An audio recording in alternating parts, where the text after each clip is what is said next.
I am Rajeev sir from Drona classes. और आज हम 8th क्लास केमिस्ट्री सब्जेक्ट में chapter 8 carbon and its compound chapter का लास्ट कई ऑनलाइन क्लास करते हुए आ रहे हैं। और आज भी केमिस्ट्री सब्जेक्ट में क्लास 8 के लिए chapter carbon and its compound chapter से ऑनलाइन क्लास में स्टडी करने जा रहे हैं। हम लोग कार्बन का इंट्रोडक्शन का स्टडी कर रहे थे। कार्बन का इंट्रोडक्शन हो गया था, उसके बाद कार्बन का आपका बहुत सारा पॉइंट स्टडी हो चुका है। कार्बन का कंपाउंड ऑर्गेनिक कंपाउंड क्या होता है, कार्बन का इनऑर्गेनिक कंपाउंड क्या होता है, ये सारे चीज़ों का स्टडी हम कर चुके हैं। अब आज हम लोग करने जा रहे हैं कार्बन के बारे में कि कार्बन का कुछ कंपाउंड ऐसे कंपाउंड होते हैं जिस कंपाउंड को ऑर्गेनिक कंपाउंड के नाम से जानते हैं और साथ ही साथ इनऑर्गेनिक कंपाउंड के नाम से भी जानते हैं। लेकिन यहाँ पे हम लोग स्टडी करने जा रहे हैं कार्बन का आइसोटॉपिक फॉर्म क्या होता है, isotopic form of carbon, isotopes of carbon का स्टडी करने जा रहे हैं। What is isotope? आइसोटॉप किसको कहते हैं? वह एलिमेंट जिसका एटॉमिक नंबर सेम और एटॉमिक मास डिफरेंट होता है, उसको हम क्या कहते हैं? आइसोटॉप के नाम से जानते हैं। तो now let's study isotopes of carbon. सबसे बड़ी चीज क्या है कि आइसोटॉप किसको कहते हैं? आइसोटॉप, आइसोटॉप्स कहते हैं वह एलिमेंट्स जिसका एटॉमिक नंबर क्या होगा? सेम होगा, बट एटॉमिक मास क्या होगा? डिफरेंट होगा। उस एलिमेंट को क्या कहेंगे हम? आइसोटॉप्स के नाम से जानेंगे। यानी आइसोटॉप्स में एटॉमिक नंबर क्या हो जाएंगे? सेम, और दूसरा एटॉमिक मास क्या हो जाएगा? डिफरेंट। हम उस एलिमेंट को क्या नाम देंगे? आइसोटॉप के नाम से जानेंगे। कार्बन के कितने आइसोटॉप्स हैं? कार्बन के 3 आइसोटॉप्स हैं, 6C12, 6C13 और 6C14। ये जो है आइसोटॉपिक फॉर्म ऑफ कार्बन। अगर कोई पूछे कि आइसोटॉप किसको कहते हैं तो क्या हम आंसर करेंगे? Elements having same atomic number but different atomic mass named as known as isotope. Isotope किसको कहेंगे? Elements having same atomic number but different atomic mass known as isotope.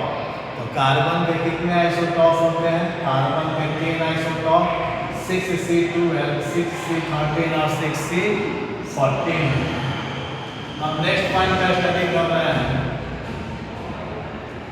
That is known as catenation of carbon. Catenation of carbon. What do you mean by catenation of carbon? Catenation एक phenomenon है, एक properties है जो कहलाता है versatile nature of carbon. Catenation का मतलब क्या होता है? कैटिनेशन का मतलब वर्सेटाइल नेचर ऑफ कार्बन। क्या क्या कार्बन की खूबी है, उस सारे खूबी को क्या बोला गया? Catenation of carbon. तो कैटिनेशन ऑफ कार्बन किसको कहेंगे? Versatile nature of carbon is known as catenation of carbon, in which सबसे पहला carbon is tetra valency. Carbon क्या होता है? टेट्रा वैलेंसी, यानी कार्बन का वैलेंसी कितना होता है? 4। सेकंड क्या है? Carbon form covalent bonds. Carbon किस तरह का बॉन्ड बनाता है? कोवैलेंट बॉन्ड बनाता है। और कोवैलेंट बॉन्ड किसको कहते हैं? तो एलिमेंट्स के बीच में, एटमों के बीच में जब इलेक्ट्रॉन का शेयर होता है तो शेयर होने के बाद जो बॉन्ड बनता है उस बॉन्ड को क्या कहते हैं? कोवैलेंट बॉन्ड के नाम से जानते हैं। तीसरा, carbon have tendency to combine with other carbons with single, double or triple covalent bonds। Carbon जो है वो अदर कार्बन के साथ सिंगल कोवैलेंट बॉन्ड, यहाँ पर देखिए सिंगल कोवैलेंट बॉन्ड बना रहा है अदर कार्बन के साथ, यहाँ देखिए डबल कोवैलेंट बॉन्ड बना रहा है अदर कार्बन के साथ, और यहाँ देखिए ट्रिपल कोवैलेंट बॉन्ड बना रहा है अदर कार्बन के साथ। ये सब कार्बन का वर्सेटाइल नेचर है। पहला वर्सेटाइल नेचर क्या है? कार्बन टेट्रावैलेंसी होते हैं। सेकंड, कार्बन कोवैलेंट बॉन्ड का निर्माण करते हैं। थर्ड, अदर कार्बन के साथ कार्बन जुड़ करके सिंगल, डबल और ट्रिपल बॉन्ड का निर्माण करता है। Fourth point, carbon combine with other elements. Carbon सिर्फ कार्बन के ही साथ कंबाइन नहीं करता है, कार्बन अदर एलिमेंट के साथ भी कंबाइन करता है। यानी कार्बन अदर एलिमेंट के साथ सिंगल बॉन्ड बना सकता है, डबल बॉन्ड बना सकता है, ट्रिपल बॉन्ड बना सकता है। जैसे कार्बन हाइड्रोजन के साथ कंबाइन कर सकता है, कार्बन ऑक्सीजन के साथ डबल बॉन्ड, कार्बन नाइट्रोजन के साथ ट्रिपल बॉन्ड, कार्बन क्लोरीन के साथ जुड़ सकता है, कार्बन फ्लोरीन के साथ जुड़ सकता है, कार्बन ब्रोमीन के साथ जुड़ सकता है। और सबसे बड़ी चीज क्या है कि carbon forms open chain, close chain, linear chain and branched chain with other carbons। ध्यान दो, कार्बन जो है अदर कार्बन के साथ लीनियर चैन का निर्माण कर सकता है, क्लोज चैन का निर्माण कर सकता है, ओपन चैन का निर्माण कर सकता है, ब्रांच चैन का निर्माण कर सकता है। और इसी प्रॉपर्टीज को क्या नाम देते हैं? वर्सेटाइल नेचर ऑफ कार्बन, यानी catenation of carbon. Catenation of carbon का मतलब क्या हो गया? Versatile nature of carbon. क्या क्या वर्सेटाइल नेचर है आपके पास बोर्ड पे दिया हुआ है। सबसे पहला पॉइंट क्या आता है वर्सेटाइल नेचर ऑफ कार्बन में? कि कार्बन जो है टेट्रावैलेंसी होता है, कार्बन कोवैलेंट बॉन्ड का निर्माण करता है, कार्बन अदर कार्बन के साथ single covalent bond, double covalent bond, triple covalent bond का निर्माण करता है, कार्बन अदर एलिमेंट के साथ भी सिंगल, डबल, ट्रिपल बॉन्ड का निर्माण कर सकता है, और carbon open chain, close chain, linear chain, branch chain other carbon के साथ निर्माण कर सकता है। और इसी प्रॉपर्टीज जो कार्बन के होते हैं जिसको हम लोग क्या नाम देते हैं? Catenation of carbon. अब नेक्स्ट टॉपिक के तरफ स्टडी करते हैं। What do you mean bye allotropy of carbon? Allotropy किसको कहते हैं? एलोट्रॉपी एक फेनोमेनन होते हैं एलिमेंट्स का, जिसमें एलिमेंट्स का फिजिकल प्रॉपर्टीज क्या होता है? डिफरेंट होता है, और केमिकल प्रॉपर्टीज क्या होते हैं? सेम होते हैं। The phenomenon of elements in which physical properties of elements are different but chemical properties of elements are same. Such phenomenon of elements are known as allotropy. तो allotropy अब किसको कहते हैं? सबसे पहली पॉइंट, एलोट्रॉपी किसको कहते हैं? The phenomenon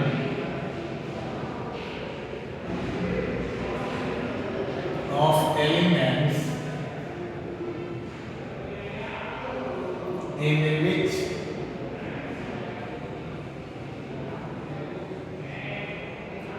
physical properties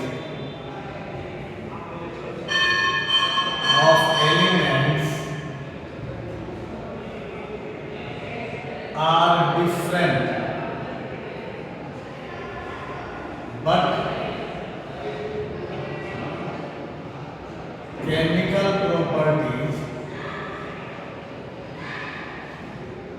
of elements are same. Such phenomenon is known as allotropy. यानी वह फेनोमेनन जिसमें एलिमेंट्स का फिजिकल प्रॉपर्टीज क्या होगा? तो एलिमेंट्स का फिजिकल प्रॉपर्टीज डिफरेंट हो जाएंगे और केमिकल प्रॉपर्टीज क्या होगा? केमिकल प्रॉपर्टीज सेम हो जाएंगे. उसी फेनोमेनन एलिमेंट्स का क्या कहलाएगा? एलोट्रॉपी कहलाएगा. अब यहाँ पे देखिए, एलोट्रॉपी ऑफ कार्बन. कार्बन के दो एलोट्रॉपिक फॉर्म होते हैं. पहला कहलाता क्रिस्टलाइन एलोट्रॉपी ऑफ कार्बन. इसमें 3 तरह के कार्बन होते हैं, जिसमें एक कहलाता है डायमंड, दूसरा कहलाता है ग्रेफाइट और तीसरा कहलाता है बकमिंस्टर फलेरियम. बकमिंस्टर फलेरियम. और सेकंड कहलाता है amorphous allotropy of carbon. Amorphous form में जो आते हैं, कोल आते हैं, लैम्प ब्लैक आते हैं, कोल गैस होते हैं, चारकोल होते हैं. ये सब क्या कहलाता है? Amorphous allotropic form of carbon. Crystalline का मतलब क्या हो जाता है? काफ़ी कठोर एंड हार्ड. और एमोर्फस का मतलब क्या हो जाता है? सॉफ्ट हो जाता है. तो कार्बन के 2 एलोट्रॉपिक फॉर्म होते हैं. एक crystalline allotropic form of carbon, दूसरा क्या कहलाता है? Amorphous allotropy of carbon. Crystalline allotropy of carbon में डायमंड आते हैं, ग्रेफाइट आते हैं, बकमिंस्टर फलेरियम आते हैं. और एमोर्फस फॉर्म में coal, lamp black, coal gas, charcoal और भी वेराइटीज आते हैं एमोर्फस फॉर्म में. लेकिन हमारे कोर्स के आधार पे 4 ही वेराइटीज एमोर्फस फॉर्म का स्टडी करना है. तो इसमें सबसे पहला हम लोग स्टडी करने जा रहे हैं, दैट इज नोन एज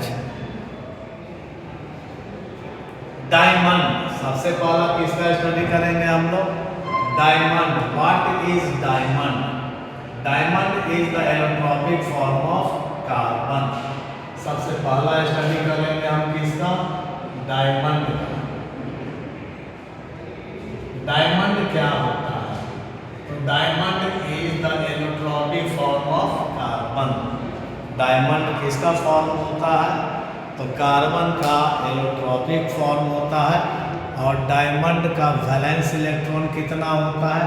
तो भाई जो कार्बन का वैलेंस इलेक्ट्रॉन होगा वही डायमंड का भी वैलेंस इलेक्ट्रॉन हो जाएगा. तो सबसे पहले डायमंड का पहली बात कि डायमंड का कॉन्स्टिट्यूशन पार्टिकल्स कौन से होते हैं? कार्बन होते हैं। सेकेंड, इसका स्ट्रक्चर क्या होता है? इसका स्ट्रक्चर 3D होता है, 3 डायमेंशनल स्ट्रक्चर होते हैं। तीसरी बात, इसका सिंबल क्या होता है? तो सिंबल भी इसका C होता है। चौथी बात, ये very hard and rigid solid होते हैं। ये काफी हार्ड और रिजिड सॉलिड होता है। देखो, सॉलिड एक ब्रिटल भी होते हैं और एक सॉलिड रिजिड भी होता है। ब्रिटल का मतलब होता है वह सॉलिड जिसे हैमर आउट करें तो वह कई पीसेज में टूट जाए, उसको हम क्या कहेंगे? ब्रिटल। जैसे स्टोन पत्थर होते हैं उसको हम हैमर करेंगे, जैसे कोल होते हैं उसे हैमर हम करेंगे तो वह कई पीसेज में टूट जाएंगे, तो हम उसको क्या कहेंगे? हम ब्रिटल सॉलिड। और रिजिड सॉलिड किसको कहेंगे? वह सॉलिड जिसे हैमर करें तो टूटे नहीं, हम उस सॉलिड को क्या कहेंगे? Rigid solid. तो डायमंड जो होते हैं काफ़ी हार्ड और रिजिड सॉलिड होता है। 5 point, each carbon in diamond, each carbon in diamond combines with 4 other carbons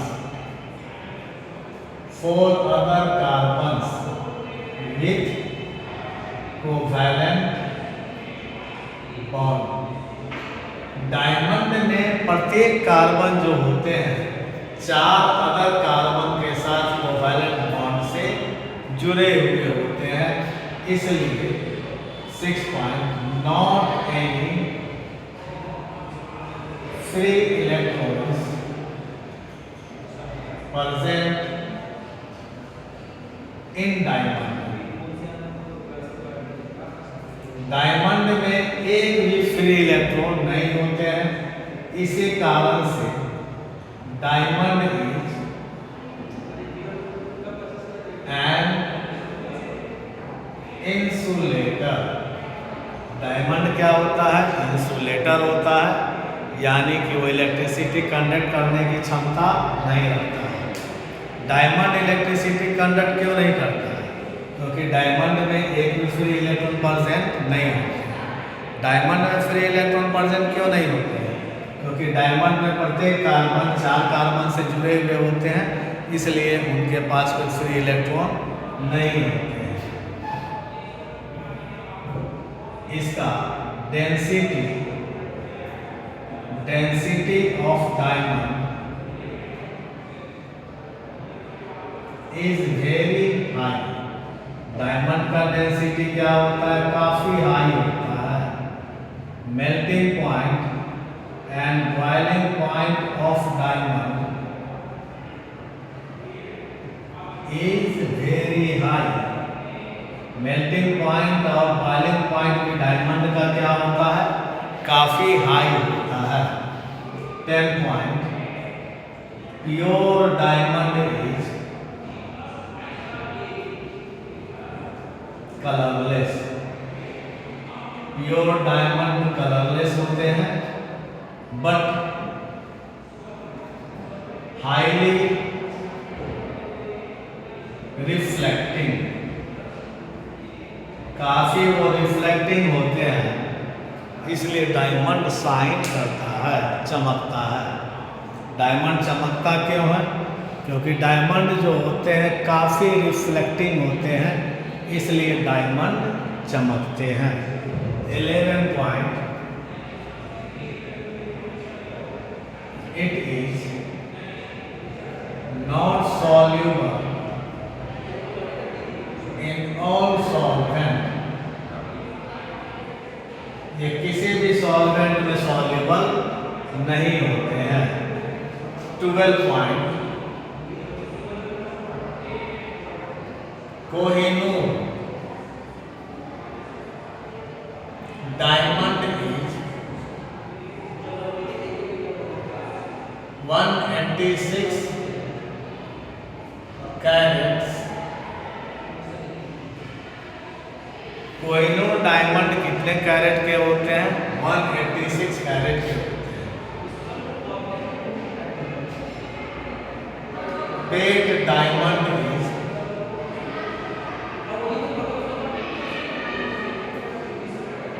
136 carat. जो पेट डायमंड एक वैरायटी होता है डायमंड का, वो 136 कैरेट का होता है, और कोहिनूर डायमंड जो होते हैं वो 186 कैरेट का होता है। 4.14 diamond is heated at high temperature to produce CO2 gas. अगर हाई टेम्परेचर पे डायमंड को हीट किया जाए वो कौन सा गैस प्रोड्यूस करेगा? CO2 गैस प्रोड्यूस करेगा। ये डायमंड के कुछ इंपॉर्टेंट पॉइंट्स हो गए। डायमंड का कॉन्स्टिट्यूशन पार्टिकल्स कौन है? कार्बन। डायमंड का स्ट्रक्चर 3D होता है। सिंबल इसका क्या होता है? C होता है। डायमंड काफी रिजिड सॉलिड होते हैं, और डायमंड में प्रत्येक कार्बन 4 अलग कार्बन से जुड़े हुए होते हैं। डायमंड में कोई भी फ्री इलेक्ट्रॉन नहीं होता है। डायमंड इंसुलेटर होता है। डायमंड का डेंसिटी काफ़ी हाई होता है। डायमंड का मेल्टिंग पॉइंट, बॉइलिंग पॉइंट काफ़ी हाई होता है। प्योर डायमंड कलरलेस लेकिन रिफ्लेक्टिंग होते हैं। डायमंड किसी भी सॉल्वेंट में सॉल्युबल नहीं है। डायमंड के ऊपर किसी एसिड का भी कोई इफेक्ट नहीं होता है। कोहिनूर डायमंड 186 कैरेट के होते हैं। ये टाइप ऑफ डायमंड है। पेट डायमंड, ये पेट डायमंड जो होते हैं 136 कैरेट के होते हैं। ये भी एक टाइप ऑफ डायमंड है। डायमंड को हाई टेम्परेचर पे हीट किया जाता है तो क्या बनाते हैं? CO2 गैस बनाते हैं। क्लास को यहीं पे समाप्त की जाती है, क्योंकि अब आगे भी क्लास है। आप इसको कॉपी में अरेंज कर लीजिएगा। Thank you, that's all.